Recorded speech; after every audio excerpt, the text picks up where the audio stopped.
Viajeros del tranvía, un paseo por los comienzos de nuestro teatro. Transitando juntos las calles del recuerdo. Escuchando historias de voces olvidadas. Curiosos que descubren con sorpresa el paisaje porteño de los arrabales. Un encuentro. Encontrarnos. Comunicate con nosotros. Encontranos en el Facebook Viajeros del Tranvía.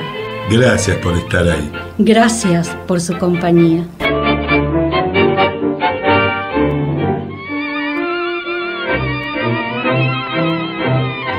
Acercan, saludando por la ventanilla, intentando robar protagonismo, nuestros actores.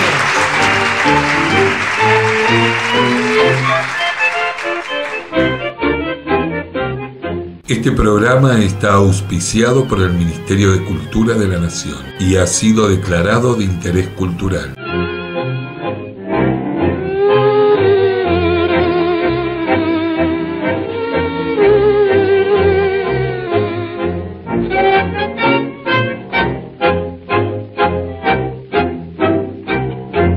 Bueno, Andrés, estamos frente a frente y usted es la única pieza que no encaja en el rompecabezas. Ya va siendo hora de que me cuente cómo lo conocí. ¿Cuál fue su papel en este juego? ¿Quiere saber cómo me conoció? Mejor sería contarle cómo la conocí yo a usted. Bueno, es lo mismo. ¡Qué vueltas que da! Mire, cuando dos personas se conocen, ambas lo hacen a un mismo tiempo. Pero en nuestro caso, no podemos hablar de tiempo. Recuerde las extraordinarias circunstancias que sucedieron en el estudio hace ya 2 años de las que yo fui testigo. ¿No me había dicho hace poco que a usted se lo contaron? Me contaron lo que sucedió antes de que yo entrara en el estudio y lo que pasó después. Pude verlo con mis propios ojos y fue resultado de ese hechizo. No me lo recuerde. Cada vez que lo pienso me da escalofríos. Un hechizo malogrado, en fin, sin grandes consecuencias. Pero el tiempo que perdí, quisiera recuperarlo. Si no nos conocíamos, ¿cómo llegó a ser mi co-conductor en Viajeros? Siempre fui tan selectiva a elegir a mis co-conductores anteriores. En realidad, iba a ser el conductor de otro programa, de mi propio programa. Formé mi equipo y acordamos un día para comenzar en la radio. Nos reunimos en el bar de la tribu. Tomamos un café y conversamos por un largo rato. ¿Y yo qué tengo que ver con ese relato? ¿Cómo es que iba a ser otro programa? Y además, usted era el conductor. No nos conocíamos, es verdad, pero cuando se fue acercando la hora de salir al aire, decidí acercarme solo al estudio y preparar las cosas. ¿Qué cosas pensaba preparar? Los micrófonos, la mesa, los auriculares, todo está preparado de antemano. Quería ser el primero en entrar porque les había preparado a mis compañeros una sorpresa. ¿Una sorpresa en la radio? ¿Y qué pensaba hacer? Quería dejar sobre la mesa una hoja de papel dándole la bienvenida. ¿Esa era la sorpresa? No se me ocurrió otra cosa. Teníamos poco presupuesto. Somos una cooperativa. Pero cuando entré al estudio, la sorpresa me la llevé yo. No encontraba el papel. Había perdido la hoja. No. Abrí la puerta y la encontré a usted dormida. Y siempre con el mismo cuento. Porque me dormí alguna que otra vez, no sé cómo. Siempre me lo va a echar en cara. No es un reproche. Es lo que pasó en la realidad. Si se puede llamar realidad a estos sucesos. ¿No quería saber? Pues bueno, es así. Entré al estudio y la encontré durmiendo. Pero eso no es todo. ¿Todavía pasó algo más?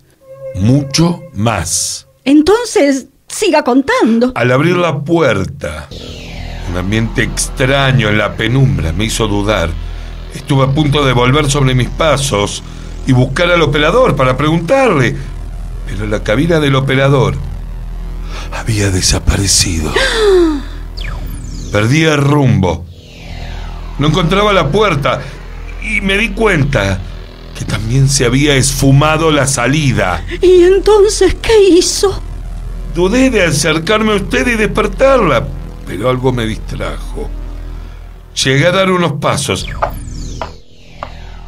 pero me detuve. Me sorprendió mucho más que la simple visión de su figura, distante y estática. Una luminiscencia que iluminaba el recinto y unas luces extrañas que se movían a su alrededor. ¿Esas eran las luces que causó el cortocircuito? Entonces no estaba dormida, estaba desmayada. No sea tan escéptica. Fue un momento trágico para mí. Estaba entrando en otra dimensión.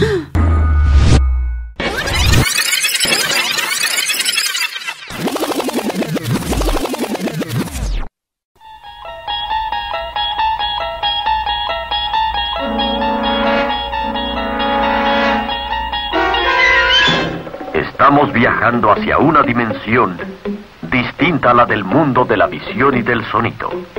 El reino maravilloso de la imaginación. La dimensión desconocida. El estudio era mucho más grande de lo que es ahora. Cuando me di cuenta de lo extraño de esa situación, lo primero que quise hacer fue escapar. ¿Pero hacia dónde? Y me pensaba dejar así, en esa situación y en un lugar tan extraño. Por supuesto que sí. No es que tuviera miedo, es que mis compañeros me estaban esperando. Ya no quedan héroes. Lo que me asustó fue algo moviéndose en la penumbra, oculto bajo esa niebla. Y al escuchar unos gruñidos apenas perceptibles, me di cuenta que usted y yo no estábamos solos.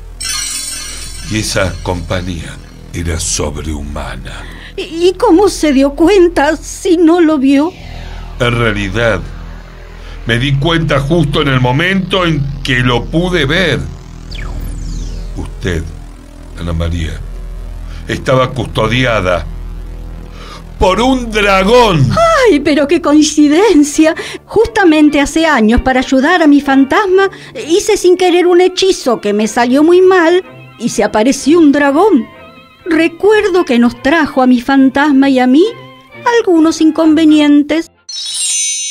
¿Y Ana María? ¿Estuvo investigando la forma de hacerme visible? Sí, bueno, pero los hechizos no son para principiantes. No es tan fácil encontrar uno que sea efectivo. Pero usted es inteligente. ¿Cuántas cosas sabe Ana María? Tengo confianza en que va a encontrar el camino.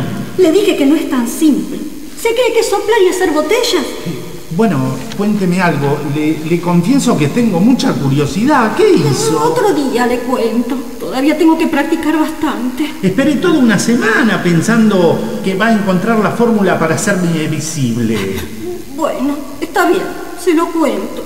Puse en práctica uno de los hechizos para materializar, que en realidad fue demasiado efectivo. ¡Ah, qué bueno! Entonces puede funcionar conmigo. No exactamente. Bueno, sí sirve para hacer aparecer cosas, pero no las cosas que quiero hacer aparecer. No me hagas juego de palabras, que no entiendo bien qué me dice. Que no lo voy a aplicar a su caso. ¿No? A pesar del éxito obtenido, puedo decir también que fue un rotundo fracaso. ¿Fue un éxito o un fracaso? ¿Qué me quiere decir, Ana María? Bueno, en realidad no sé mucho de estas cosas. Soy una aficionada. La necesidad hizo que me orientara hacia las fuerzas oscuras. ¿Hizo magia negra? No, tan lejos no llegaría jamás. Hablo de la oscuridad de mi propia ignorancia. Copié un hechizo que me parecía apropiado para materializarlo, Pablo, y me dije... Todo sea para solucionar mi problema en la radio. Muy bien. Cuénteme qué pasó. Aunque por lo que me dice, me imagino que no pasó nada de nada. ¿Cómo decir nada? Yo no diría tampoco. En realidad pasó mucho. Demasiado. Más de lo que esperaba.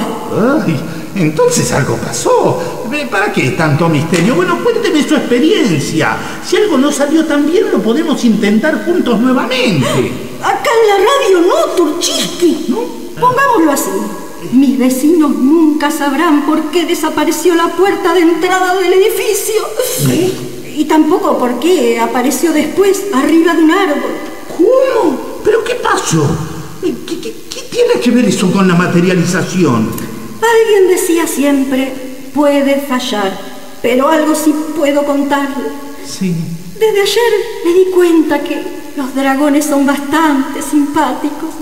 Yo me lo hubiera quedado. Lástima que se fue volando. ¡Volviste!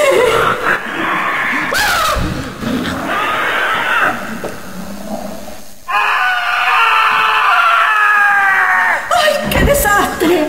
Me quedé sin operador otra vez. Se fue Raúl y creo que Pablo también se fue.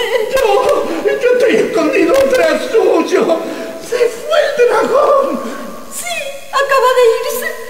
Me parece que se encariñó con Raúl. Pues justamente se trataba de ese mismo dragón. ¿Y cómo lo supuso? ¿Usted conoce muchos dragones? Él le contó que era el mío. Los dragones no hablan. Pero mi dragón tenía una mirada tan expresiva. Sí.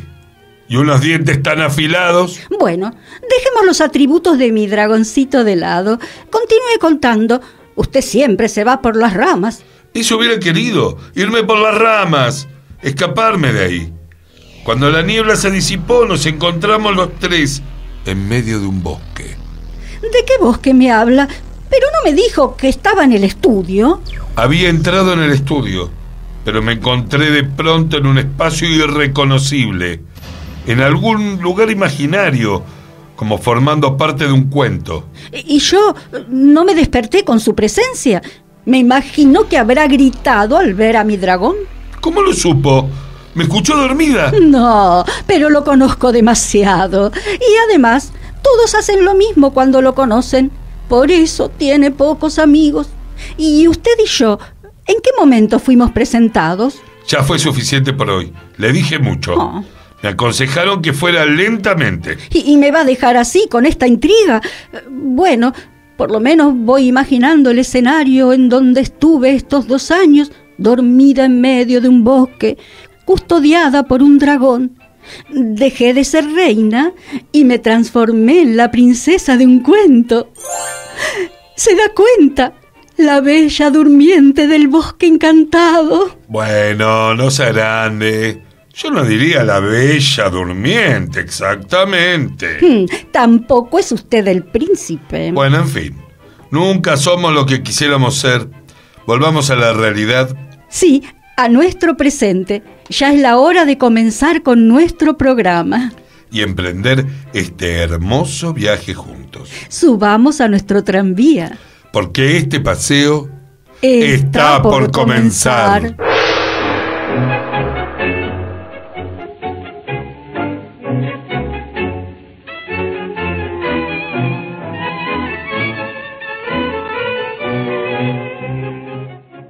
Comunicate con nosotros a través del Facebook Viajeros del Tranvía. Danos tu opinión y decinos datos que conozcas acerca de todo lo que estamos hablando. También podés, a través de nuestro correo electrónico, viajerosdeltranvía@gmail.com. Y además te invitamos a conocernos un poco más en nuestro blog www.viajerosdeltranvía.blogspot.com. Hacemos este programa para vos. Mándanos un mensaje.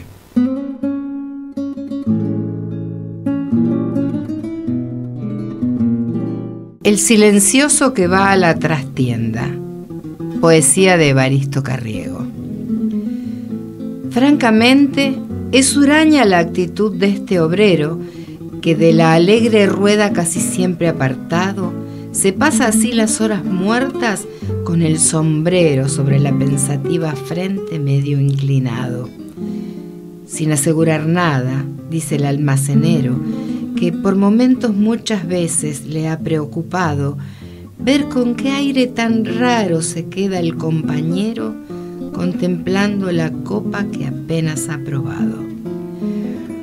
Como las indirectas se hace el desentendido, El otro día el mozo, que es un entrometido y de lo más cargoso que se pueda pedir, se acercó a preguntarle no sabe qué soncera y le clavó los ojos, pero de una manera que tuvo que alejarse sin volver a insistir.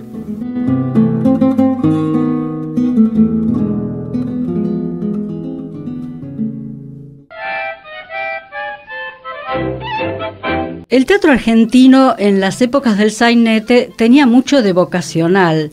Los actores se hacían en las tablas, no había escuelas de teatro sistemáticas como hay actualmente y se acercaban especialmente porque eran actores que tenían condiciones o que sentían que tenían condiciones para subir un escenario.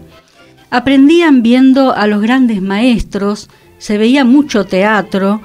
Era una época en donde la gente desde pequeños leía muchos libros clásicos, grandes novelas de la literatura universal.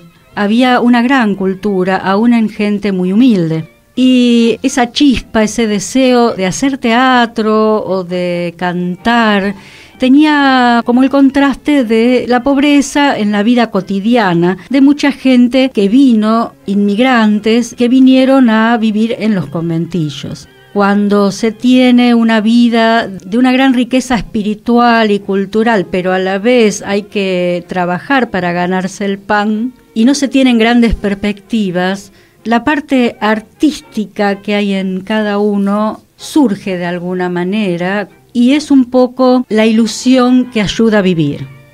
Eso en varios sainetes está presente y lo vemos en La perra vida de Roberto Lino Cayol, donde hablan de las ilusiones, que lo hemos pasado este año, y al final de la obra dicen las ilusiones son dones que alumbran los corazones.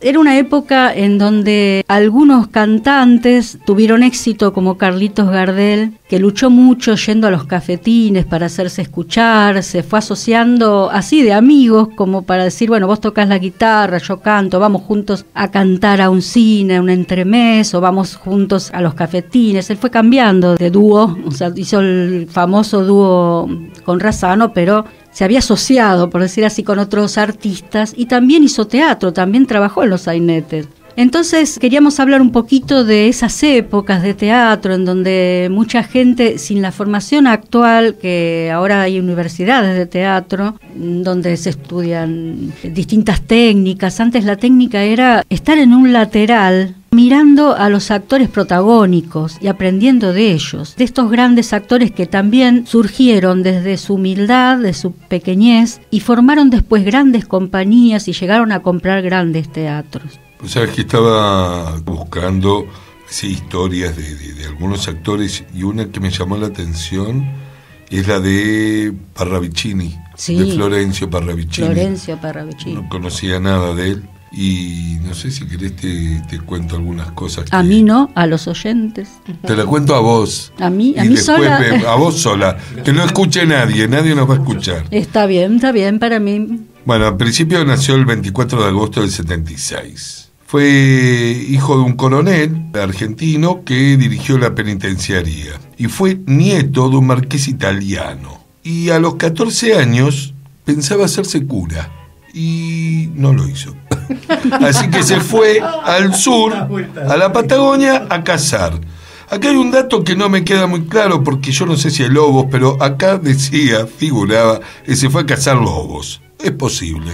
No sé, nunca me enteré que hubiera lobos en la Patagonia, pero si hay, se fue a ello.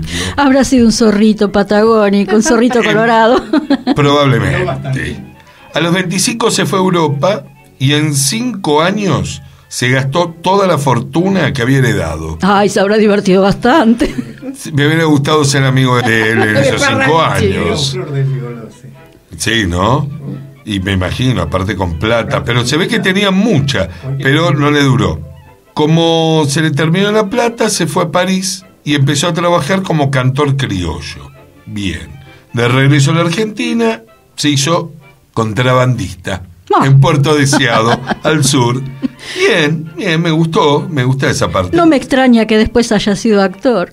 Obviamente. ¿Qué querés decir? Trabajó como Cicerone, intérprete, y a partir de 1904 como artista de café en el Bajo Porteño. Entre otras cosas que me llamó la atención es que Parravicini fue tío segundo del pintor, artista, profeta Benjamín Solari Parravicini. Sí. Muy famoso también. Bueno, Jerónimo Podestá lo encontró en una varieté del Bajo y lo contrató para su compañía, 1906. O sea que debutó a los 30 años en el Teatro Apolo, en un sainete. El sainete se llamaba El Panete, de Ulises Favaro. Lo interesante es que logró hacer reír mucho a la platea. Se ve que era un gran comediante. Sí. Yo no tuve la suerte de verlo. No, yo tampoco, pero recuerdo que el historiador Carlos Foz contaba cómo paraba en un momento el sainete y se ponía a improvisar. Dejaba congelada la obra y después continuaba la situación escénica. Hizo más de 300 obras y películas. Se dice que él mismo decía ser descendiente de Napoleón y de Casanova. Y es como Casanova, escritor diplomático y agente secreto italiano. 132 mujeres se le conoce a Casanova. Qué bárbaro, impresionante, ¿eh? Estuve trabajando, ¿viste? Ah, eso es lo que te interesó a vos de la biografía. Total, obviamente, lo más interesante. Hubiera querido ser amigo de Casanova también. Escritor de algunas obras, también Parravicini. En 1926 se presenta a elecciones, y aquí encontré otro dato muy interesante. ¿Por qué se presenta a elecciones? Por un partido. El partido se llama Partido de Gente de Teatro. Yo no lo conocía. Yo tampoco. Mirá qué interesante. ¿Sabés quiénes eran de ese partido? Estaba entre otros, a ver si me acuerdo, déjame pensar. Estaba José González Castillo, Héctor Quiroga, García Belloso, Augusto Álvarez, toda gente de teatro. Y este partido se presentó, déjame ver, este dato lo tengo escrito, en el año 1926 y salió cuarto. Salió cuarto detrás de la Unión Cívica Radical, del Partido Socialista y de la Unión Cívica Radical Antipersonalista. O sea que tuvo, con su 6%, una gran elección. Tenemos que hacer un partido los actores, entonces tendríamos mucho éxito. Somos muchos actores en la Argentina. Mirá, de lo más interesante fue, en principio Parravicini ganó y fue concejal. Fue concejal entre el 26 y el 30. El único problema que parece ser que muchas cosas no hizo, con lo cual no tuvo mucho éxito. Y por otro lado, un problema que no me sorprende fue que este mismo partido, por problemas de personalismos, se disolvió. Con lo cual duró 4 años y nada más. Siendo como somos los actores. Me hace recordar a algunas cosas que han pasado en los 3 equipos de Viajeros, porque de lo que he pasado yo como directora en el primer ciclo y en el segundo, que a veces he contado, he dejado traslucir algo. Este año han pasado un par de cosas también.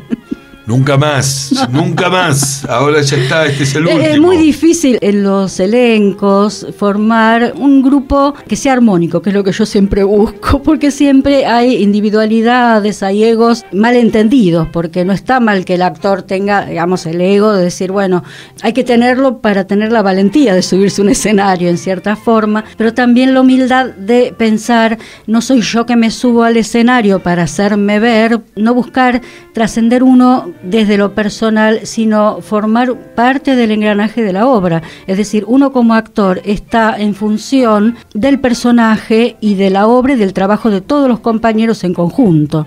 Entonces, cuando hay gente que es muy individualista y es poco compañero, entonces siempre genera un pequeño obstáculo y rispideces en el trato, y uno va a hacer una obra, o en el caso de un programa, no tan contento como debería, porque el teatro, la radio es una fiesta, entonces debe ser una alegría. Y a veces esa alegría se ve opacada, pero es algo que forma parte del ambiente artístico. Entonces es lógico que si formaron formaron un partido de actores hayan sucedido ciertas cosas que, bueno, hicieron que fracasara. No solo el ambiente artístico. Sí, no solo es el ser humano. No, se potencia en el ambiente artístico. Bueno, pero déjame que te cuente un par de obras que hizo, un par de películas, por si alguno tiene ganas de ver alguna película y verlo, todavía se puede ver algún trabajo de él. Sí, gracias al cine. Total, absolutamente. Bueno, en el teatro ya dijimos que había comenzado en el Panete y después hizo Cristóbal Colón en la Facultad de Medicina. Bueno, hay una infinidad de obras, pero lo más interesante son las películas, que después de todo es lo que se puede llegar a ver. Y tenemos Hasta después de muerta, una, Los muchachos de antes no usaban gomina, Tres anclados en París, Carnaval de antaño y Me algarejo, que tiene la particularidad que el guión es del mismo, porque él llegó a escribir varias obras y parece que también varios guiones. Sí. Bueno, a los 65 años, ya con algunos problemas de salud, él termina quitándose la vida. Bueno, nada, el 25 de marzo de 1941, después de una vida bastante agitada, lo cual hace que se ve que valió la pena. Su existencia, para él al menos, valió la pena.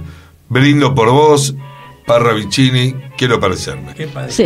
Y yo quería acotar algo, que siempre hablo de los actores y los talentos musicales también que surgieron, tanto cantantes como músicos, de la gente pobre del conventillo. Pero también está la otra cara de la moneda cuando hay muchos de estos talentosos actores, cantantes, músicos y autores, surgieron también de familias adineradas, donde la oportunidad estaba, por decir, al alcance de la mano, pero en donde la barrera para lograrla es la familia que se lo impide, porque ya se les marca un destino de negocios, de continuar con la vocación del padre, como en el caso de Alberto Castillo. Claro, precisamente vos mencionabas eso y yo estaba pensando en él. Claro. En la misma película que hizo, ¿viste? Porque había una película en la que él era doctor y se escapaba a cantar. Claro, es la vida de él. El padre era médico, o sea, venía de una familia en donde la tradición era que eran médicos de renombre, y él estudió la carrera de medicina para darle gusto al padre, y después que tuvo el título, lo colgó, por decir así, y se dedicó a lo que era su vocación, que era cantar, y que le fue muy bien, haciendo películas como cantante,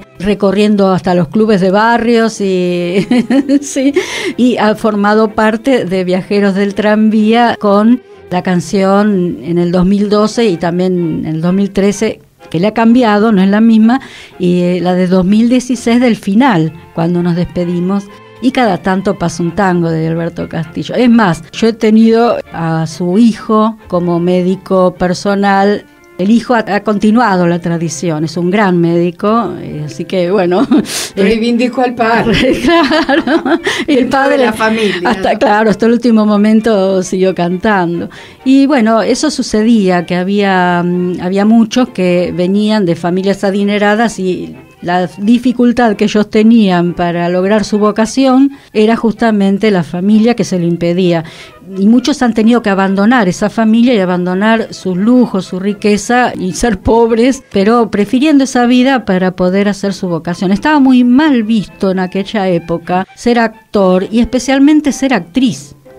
Para las mujeres hay muchas que les costó mucho lograr esa vocación, llevarla a cabo y también ser respetadas, porque realmente era algo muy dificultoso. Hoy en día también un poco de ese karma todavía tenemos los actores, es decir, no están muy reconocidos nuestros derechos. En algunas producciones en donde sí se puede pagar, se les paga muy poco a los actores. Entonces es algo que nunca estuvo demasiado valorado en las partes que debía valorarse, que es lo que permite que el actor pueda sobrevivir o pueda salir adelante, porque es un trabajo como todos.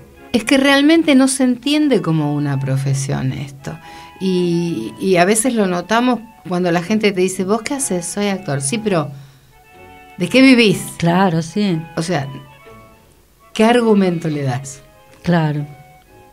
También hay un poco de realidad en cuanto a que es un trabajo que muy pocas personas pueden tener en forma continua, porque hay muchos que hacen publicidades, que primero hay que hacer un casting con muchas personas, después quedan en el callback, ahí compiten con otros, por decir así, el productor elige a uno. Entonces hay gente que a lo mejor hace una seguidilla de publicidades, después dicen no queremos a alguien que no haya salido en las publicidades anteriores y no lo toman más. Muchos se dedican a hacer cine, hay muchos de esos films que son gratuitos porque son cortometrajes de gente que comienza su carrera y que se hacen de todos modos porque hay una vocación por hacerlo del actor y también por una oportunidad de decir, bueno, el día de mañana este chico que me está dirigiendo puede llegar a surgir, a ser un gran director y contratarme para una película paga.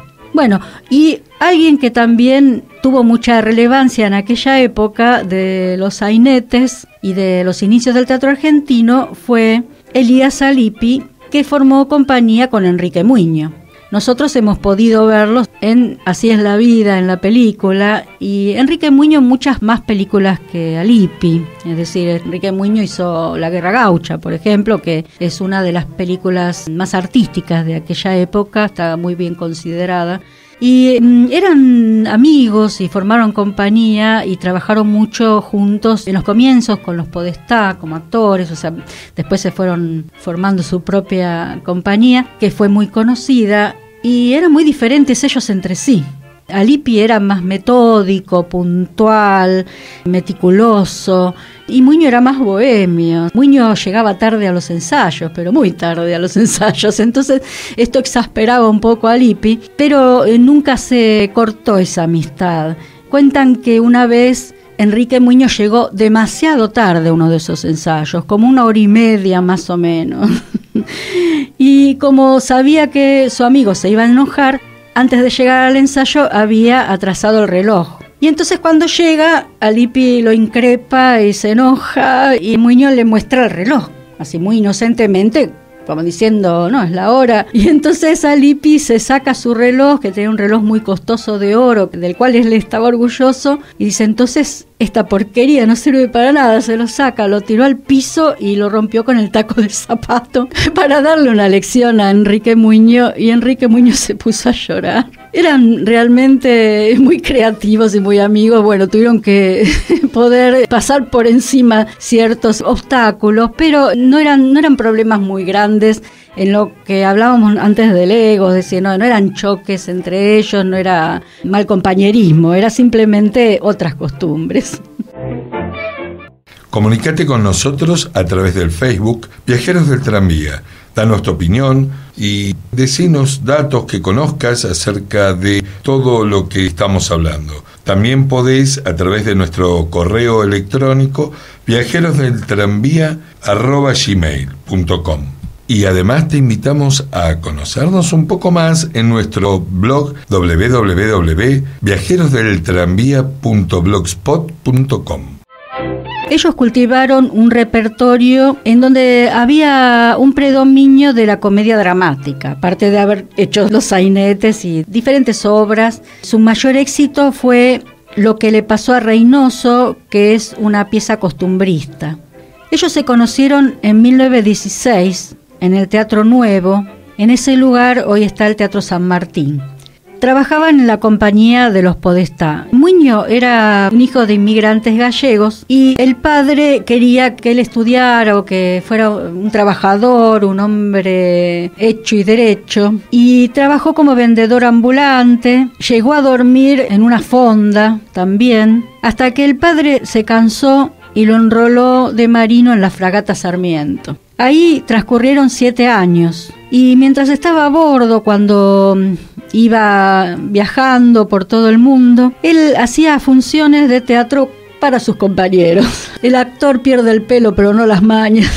Y al regresar, como era su vocación, y el padre no pudo hacer de él un hombre hecho y derecho, comenzó a estudiar teatro, sí, con un profesor, porque algunos profesores había, algunos pudieron estudiar teatro, los pocos, y le enseñó también cultura general, y entonces ahí fue cuando ingresó en el elenco de los Podestá. Con Alippi pasaba algo parecido, o sea, el padre de Alippi quería que él fuera abogado.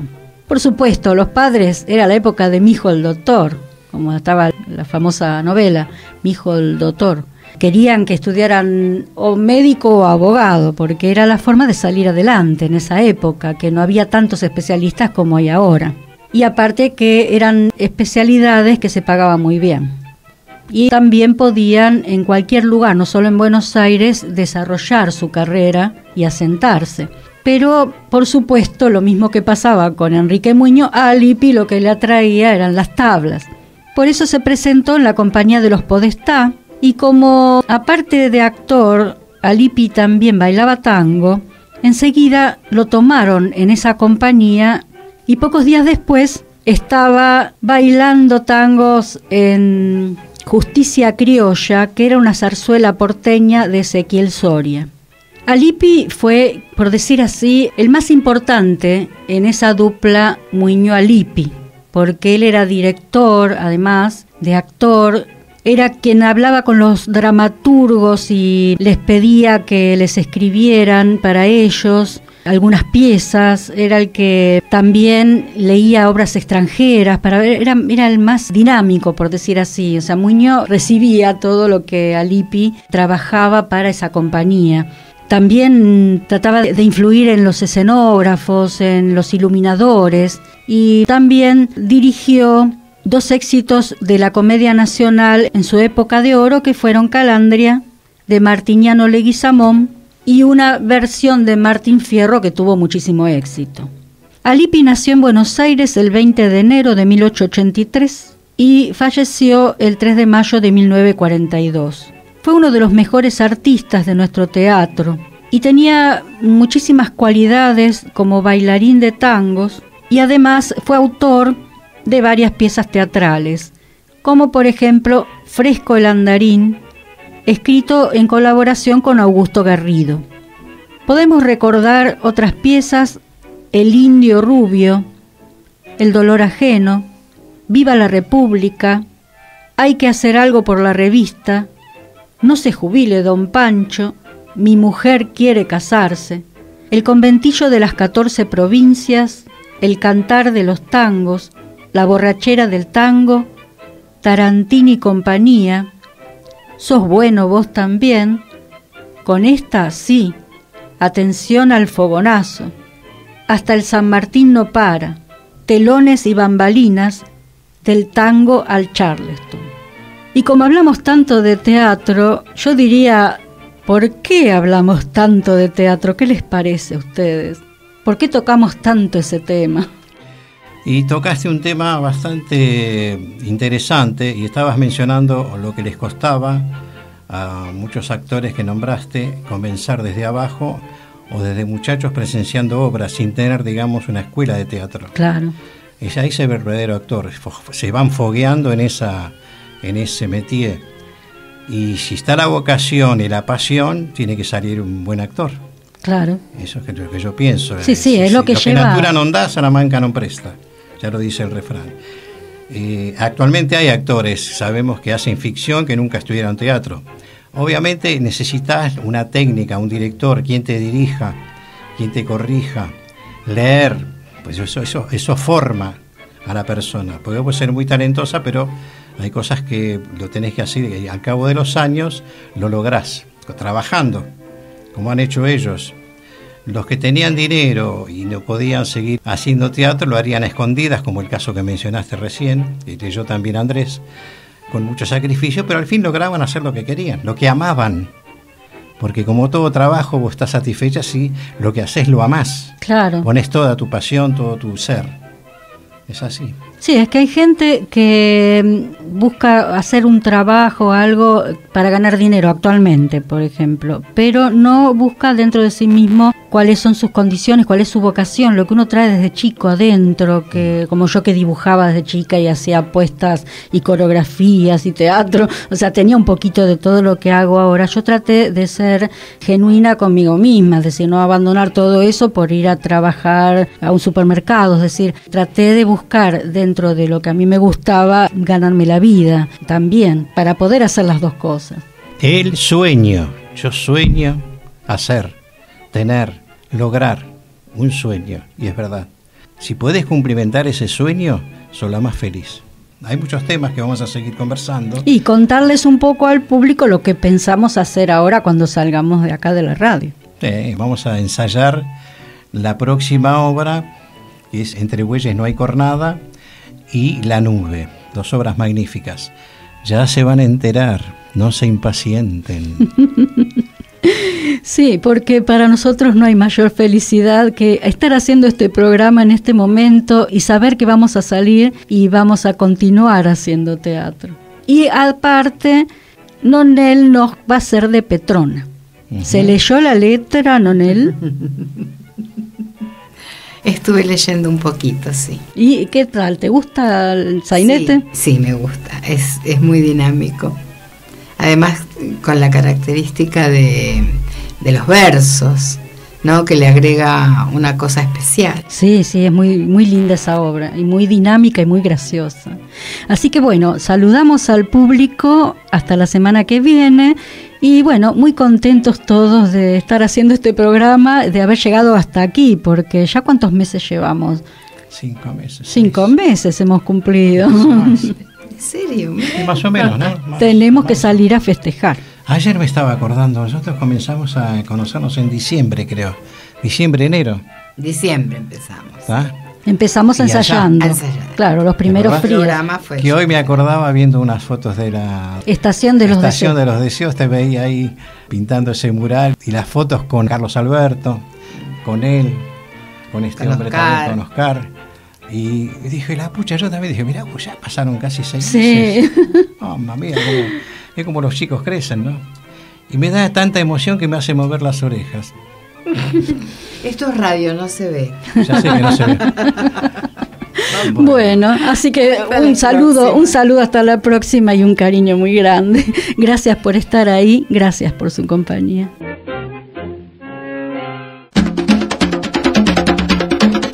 Esperamos que el programa les haya gustado. Y desde ya quedan todos invitados a viajar con nosotros en este tranvía la próxima semana. El próximo domingo a las 16 horas. En un nuevo encuentro con el grupo Infraganti.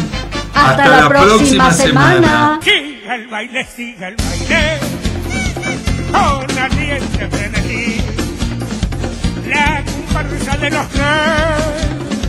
Ay, compadre tambor. Ven a bailar, te llevaré en la sala.